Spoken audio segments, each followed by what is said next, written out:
Hey guys, so I am going to do a video about coiling for you. Um, Coiling is your next hand belt technique, so you had two more to do, coiling and slabbing. So in this video, we're going to do our coiling. Now, depending on what you have left for clay, um, is going to be kind of what you make with this. And you're going to start with just a chunk off of your original piece. We're going to wedge this up just like we always do. We want to make sure we don't have any air bubbles in it before we start. So I'm just kind of squishing this back and forth between my hands. If you work with a smaller piece of clay, it's easier to roll your coils. So don't try to take a huge piece of clay to roll out a coil. So as I'm wedging this, I'm just compressing it, making it into a ball. I'm going to take that ball of clay and I'm going to roll it in between my hands. And I want to make it kind of like a cylinder. I want to keep it even. I don't want to have one area that's super thick and one area that's super thin. So I want this to be relatively even. And then I'm going to start rolling it on my surface. So what I'm doing when I'm rolling it on my surface is I'm applying a small amount of pressure, but as I'm doing that, I'm also kind of pushing my hands outward to work that coil out. So give myself some room here, and I want my clay to roll on my surface. If you are rolling your clay and you keep your hand on your surface or on your clay and you're just going back and forth like this, you're going to end up with a flat section of your piece, which we don't want. If you notice that it's starting to flatten out in a spot, you can just kind of pinch it back to being square-ish or rounded, and then continue to roll those coils. So you can see I'm letting this roll on my surface.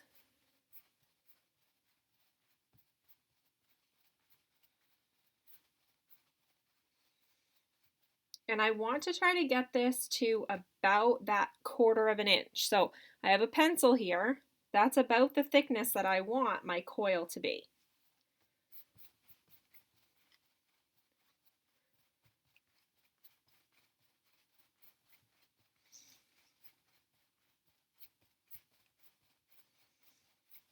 And I'm just working my hands back and forth, rolling that coil, applying a small amount of pressure.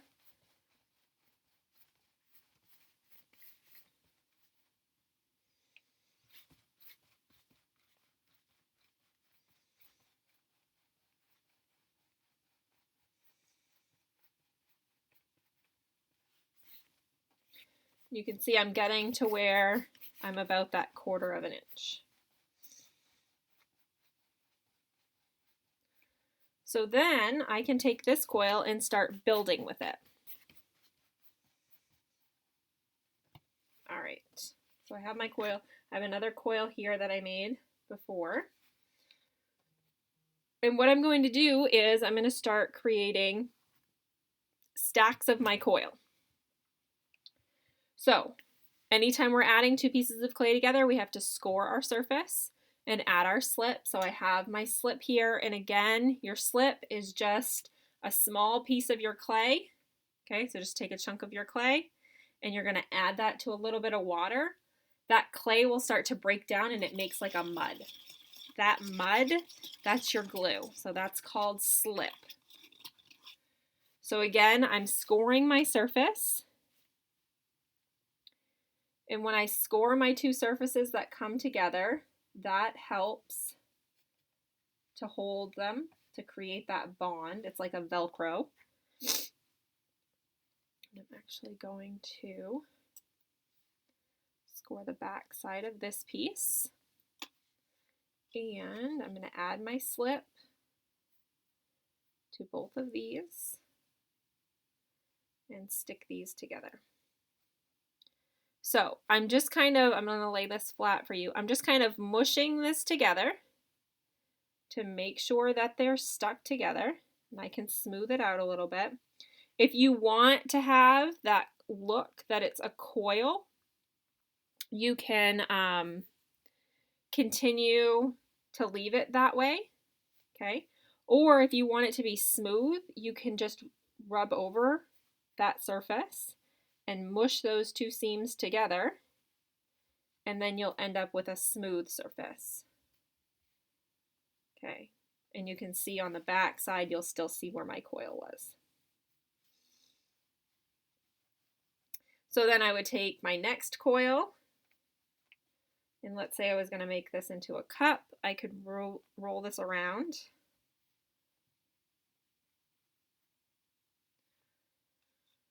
And I would score here,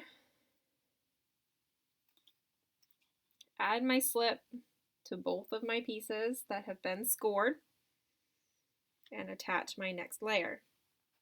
And so I'm building this higher and higher as I go. Now I can break this off here where they come together, or I can continue upon my next layer. So I could score my next layer. I've already scored the back side of this. I could add my slip and then continue coiling on top.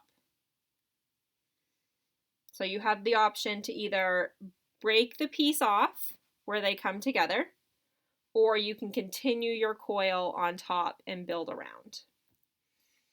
So you can see how that comes together. Now, when you're doing that, when you're coiling and you're just continuing your coil, you need to be very cautious of where those two parts overlap. You want to really mush those pieces together so you don't end up with a hole in that seam.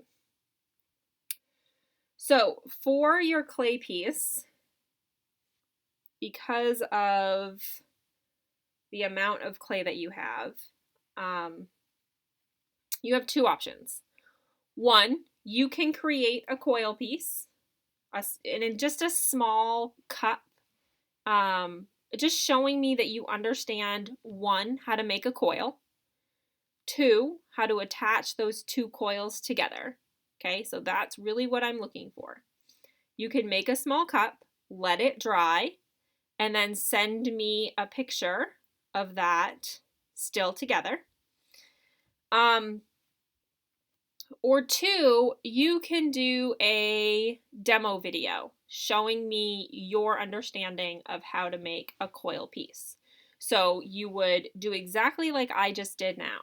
Show me how you rolled out a coil, show me how you attach those two pieces together, and then post that to your Google Drive. So again, you can either create a small coiled cup, or you can create a how-to video showing me your knowledge of how to do this. Now, real quick, because I made a cup but there's no bottom, right? Two things that I can do. I can start with my coil, and I would do the same thing. I'm scoring this. I'm going to add my slip, and then I would roll this on itself, making sure that I've scored both of those surfaces coming together until I have a big enough base for my piece. And then I can go ahead and attach those. Or I can take some clay, wedge it up, so squish it in your hands. I can smush it flat and use that as my base. So you have two different options on how to make your base of your cup. So that is the basics of coiling and what I am looking for in your coil project. If you have questions, issues, concerns, not sure what I just said, please message me so that we can make sure that you are on the right track. Thank you.